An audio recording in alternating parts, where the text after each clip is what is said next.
Hello, this is Friday, April 1st, April Fool's Day. Welcome to Holbert's Bee Supply. We're going to go inside and go talk to Phil. You got a bee on your head there, I know. son. That's okay. Why don't you put it up on top and show it? Take it. That's a 2-frame extractor? Right there. Pull back because it's probably not focused Okay. that close. You're going to have to go back a foot or two. Yeah, you won't be able to see him much. Yeah, that's okay. Oh yeah, she's a good one. It's like a drone maybe. Yeah. That's a good headshot. Okay, now Whichever way you all you do then, you got to have the comb, the cappings took off of the combs put in here, and you'll sling one side out, take the thing up, flip it over, put it back. There's nothing. And how fast do you spin it at? Well, when you first start, see you've got the full weight of the honey in that comb. You're going to want to go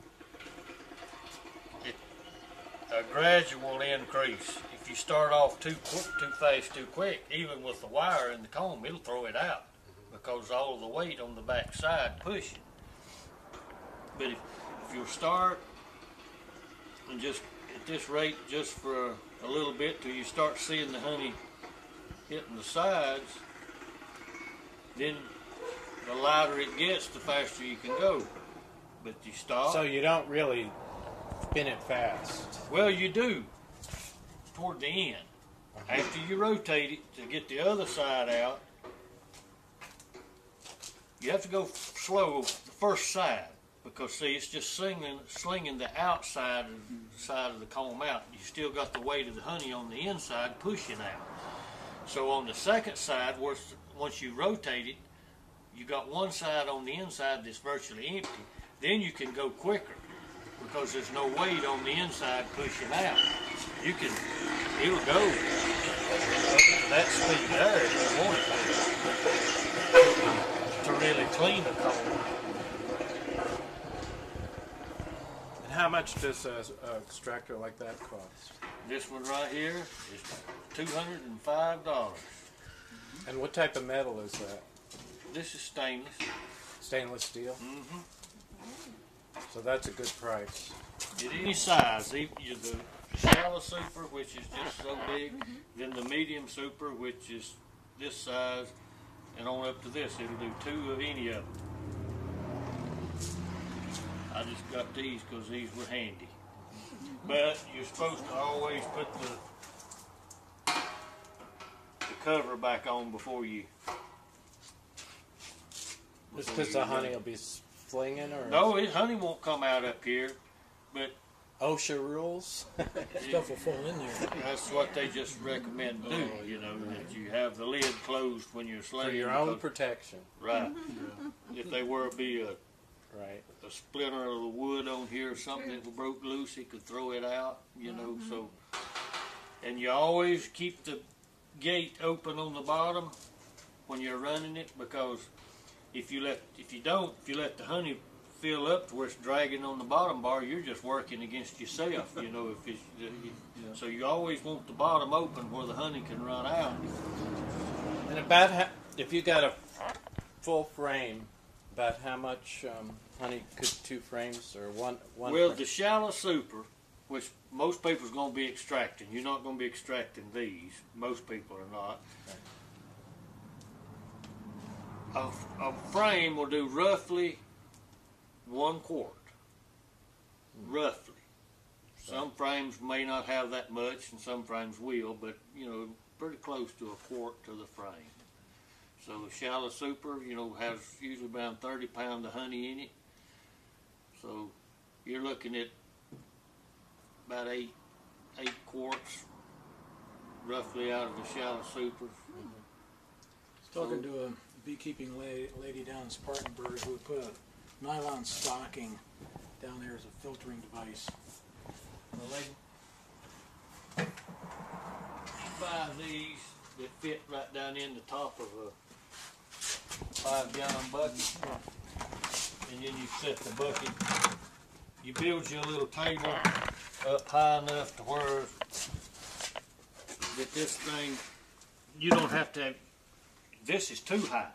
You want it more down here, Right. you know, so, Ergonomic. so you've got another foot that you could lower this thing where it would be down just to where, about like that. Yeah. And you've got it as a good working height. And your honey runs through this strainer into the bucket. And once you get the bucket full, so you've got a reading hole in the bucket, there's a gate in there just like here in the bucket. You get that bucket full of honey, you put up the strainer out, and you'll put the lid on it and let it set for about 2 days. Honey, a thick liquid, as it runs through that strainer, is going to pick up air bubbles. And if you just bottled it as soon as you extract it and held it up to the light, it'll look cloudy. It's simply got air bubbles in it. Yep. But if you let it set in a warm room for 2 or 3 days, all of that will come to the surface, and it'll look like it's got a thin layer of foam on the top. But it's nothing but the air bubbles that have settled up out of it. But once it does that, then you can bottle the honey and it'll be good and clear.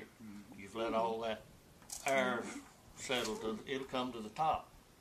So, could you pull that screen out? Is there a name for it? do what? Is there a name for that? It's just a filtering screen. Filtering. And they make different courses, grades of them. See, that one is super fine. If you wanted, you can put, Why would one choose one over the other? well, if you really want to filter the honey, right there's the way you do it. The first one will pick out all the, if there's any little wax particles and stuff that come in it from where you've uncapped it, the coarse one would pick that up. But then the fine one would clean any, if there's a grain of, you know, pretty good grain of pollen or anything in the honey, it'll filter it out. But, So would there be any reason to use the coarse one? Why wouldn't you always just use the fine well, one? it's other than just so the fine one wouldn't get clogged up so quick. This one would hold a lot of the bigger wax particles. They wouldn't get into the bottom. Because if you just use this one would stop up to where you'd have to take it, quit, and clean it, you know, pretty quick. But this one, catching part of the bigger particles, make them both last longer before you have to clean them. So you use both strainers? I would, just like so. And once it's done that, and then you let it set for a couple of days and settle out, you don't need any cleaner honey than that, you know. Now you said your father liked little bits of the He likes to comb comb. in it. I said, Yeah. then you would just leave some of the particles. He just likes you to No. cut the whole wax out, Does you know, he? before you Yeah. extract it. You know, he likes the whole, the capped comb put down in the jar first, and then you extract some, and then just fill in the liquid around it. And I used to cut a lot of comb. A lot of people like it, but I've quit anymore because it's such a time-consuming job, and you're wasting your comb. Yeah. You know, the bees have to build it back every year when you do that, and I don't.